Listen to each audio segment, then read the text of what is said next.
Hello viewers, நம்ம இன்றைக்கி என்ன சமைக்க போகிறோம்னு பார்த்தீங்கன்னாக்கா நாட்டுக்கோழி தயிர் புதினா கிரேவி பண்ண போகிறேன்.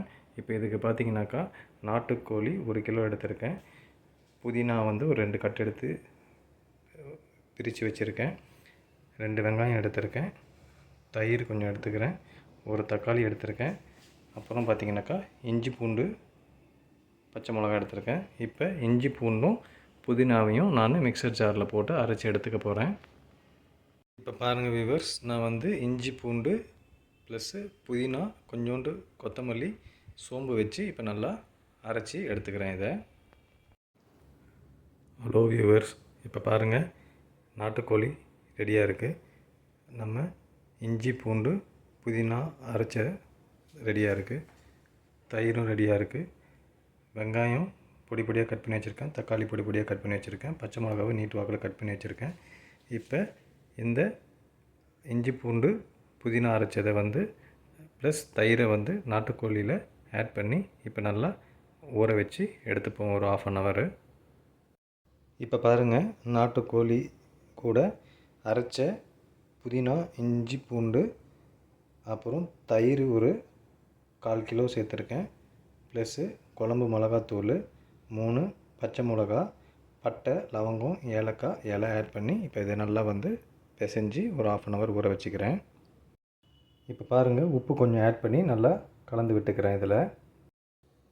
இப்போ பாருங்கள், சிக்கனை வந்து நல்லா நாட்டுக்கோழியை வந்து நல்லா பிசைஞ்சு ஊற வச்சுட்டேன். இப்போ ஒரு 1/2 hour இதை ஊற வைப்போம். ஹலோ வியூவர்ஸ், இப்போ பாருங்கள், நான் ஒரு குக்கர் ஒன்று வச்சு அதில் எண்ணெய் ஊற்றிருக்கேன். எண்ணெய் காஞ்சிடுச்சு. இப்போ நான் வந்து வெங்காயத்தை போட்டு வதக்கிக்கிறேன். இப்போ பாருங்கள், வெங்காயம் வதங்கிட்டே வருது. இப்போ இது கூட 3 பச்சை மிளகாவை ஆட் பண்ணி வதக்கிக்கிறேன். இப்போ பாருங்கள், வெங்காயம் ஓரளவு வதங்கிடுச்சு. இப்போ நான் வந்து தக்காளியை ஆட் பண்ணி இன்னும் நல்லா வதக்கிக்கிறேன். இப்போ பாருங்கள், வெங்காயம் தக்காளி பச்சை மிளகாய் எல்லாமே நல்லா வதங்கிட்டு வருது.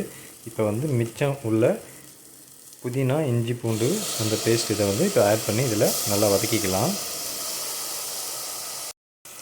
இப்போ பாருங்கள், வெங்காயம் தக்காளி அந்த இஞ்சி பூண்டு புதினா பேஸ்ட் வந்து நல்லாவே வதங்கிட்டு வருது. இப்போ நான் வந்து ஊற வச்ச அந்த சிக்கன் அந்த மசாலாவை வந்து இப்போ இதில் ஆட் பண்ணிக்க போகிறேன். பாருங்கள், அந்த சிக்கனை போட்டு நல்லா கலரி விட்டுட்டேன் நான்.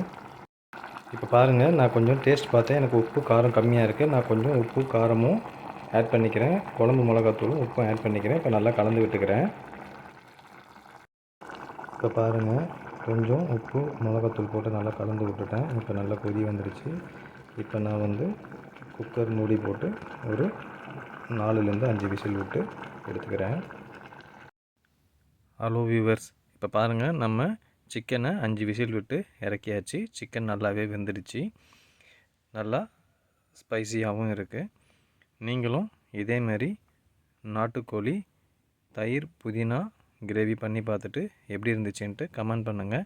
இந்த வீடியோ உங்களுக்கு பிடிச்சிருந்தா லைக் பண்ணுங்கள், ஷேர் பண்ணுங்கள், என்னோடய சேனலை சப்ஸ்கிரைப் பண்ணுங்கள். தேங்க்யூ ஃபார் வாட்சிங்.